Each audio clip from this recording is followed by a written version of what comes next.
Bapak,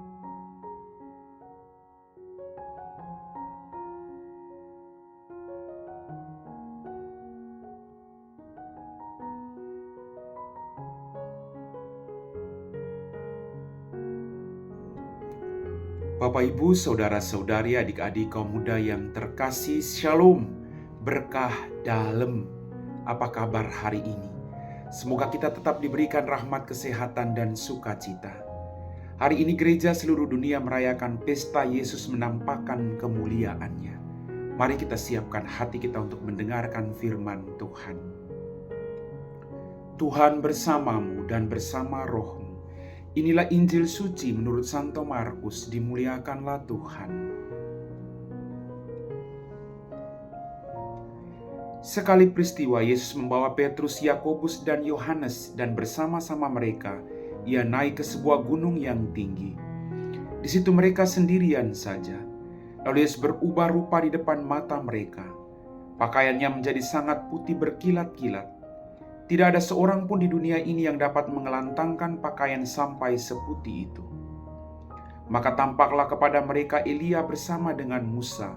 Keduanya sedang berbicara dengan Yesus. Kata Petrus kepada Yesus, "Rabi, betapa bahagianya kami berada di tempat ini. Baiklah kami dirikan 3 kemah, 1 untuk engkau, 1 untuk Musa, dan 1 untuk Elia." Petrus berkata demikian sebab ia tidak tahu apa yang harus dikatakannya, karena mereka sangat ketakutan. Maka datanglah awan menaungi mereka, dan dari dalam awan itu terdengar suara, "Inilah anak yang kukasihi, dengarkanlah dia." Dan sekonyong-konyong waktu memandang sekeliling, mereka tidak lagi melihat seorang pun bersama mereka, kecuali Yesus seorang diri. Pada waktu mereka turun dari gunung itu, Yesus berpesan kepada mereka supaya mereka jangan menceritakan kepada seorang pun apa yang telah mereka lihat itu, sebelum Anak Manusia bangkit dari antara orang-orang mati. Mereka memegang pesan tadi sambil mempersoalkan di antara mereka apa yang dimaksudkan dengan bangkit dari antara orang mati. Demikianlah sabda Tuhan.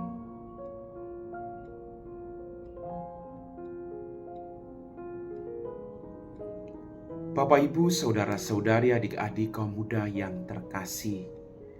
Melalui bacaan Injil pada hari ini saya dapat merenungkan bahwa dalam perjalanan kita untuk mengikuti Tuhan, ada saat di mana kita mengalami sukacita dan damai sejahtera. Ada juga saat di mana kita mengalami ketakutan. Tapi kita harus terus percaya bahwa Dia Allah yang mengasihi kita sampai detik ini. Kita diajak untuk senantiasa percaya kepada Dia. Bapak, Ibu, saudara-saudariku yang terkasih, peristiwa yang dialami oleh Petrus, Yakobus, dan Yohanes mau mengajarkan kepada kita bahwa ada saat di mana kita merasa bahwa kita mau tetap berada di tempat yang nyaman itu. Tetapi kemudian Yesus mengajarkan kepada mereka untuk tidak bisa terus nyaman. Kita harus turun. Ada saat pengalaman kebahagiaan, ada saat di mana kita harus mengalami realitas bahwa ada penderitaan, kesulitan, tantangan dalam kehidupan kita masing-masing. Dalam peristiwa itu, ketika mereka ketakutan, Petrus berkata, "Tuhan, izinkan kami mendirikan 3 kemah. 1 untuk engkau, 1 untuk Musa, dan 1 untuk Elia." Dan dikatakan tadi dia mengatakan demikian karena dia tidak tahu lagi mau mengatakan apa, karena mereka sangat ketakutan. Tapi justru disitulah kemuliaan Allah dinyatakan secara jelas dalam diri Yesus.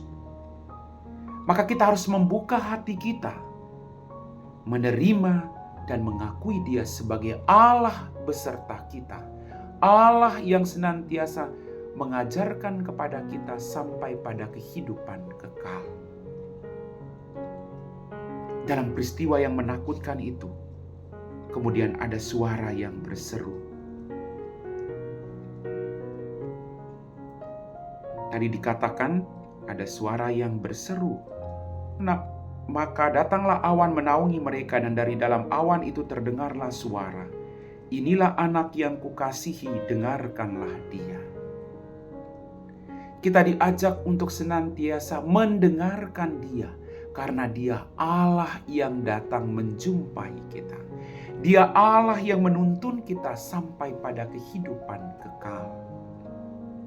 Kita mau sampai pada hidup yang kekal, maka kita harus membiarkan diri kita untuk dibimbing. Maka dengarkanlah dia.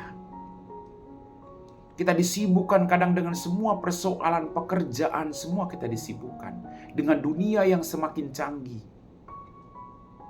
Kadang kita lupa untuk mendengarkan dia.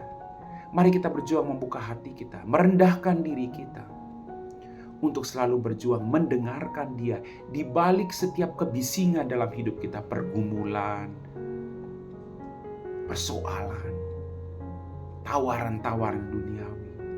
Kita berjuang untuk membuka diri kita agar kita mampu mendengarkan dia dengan saksama yang adalah jalan menuju pada keselamatan itu. Amin.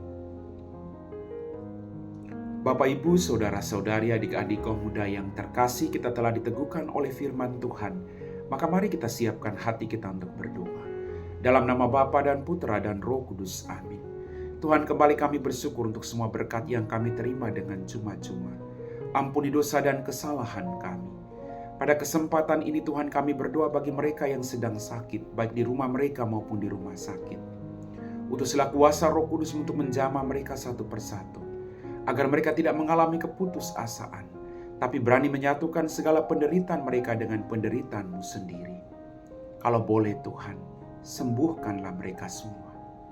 Kami juga berdoa bagi orang-orang yang merawat orang sakit, berikan mereka rahmat kesabaran. Kami puji Engkau Bapa kini dan sepanjang segala masa. Amin. Tuhan bersamamu dan bersama roh-Mu. Semoga kita sekalian diberkati oleh Allah yang Maha Kuasa, Bapa dan Putra dan Roh Kudus. Amin.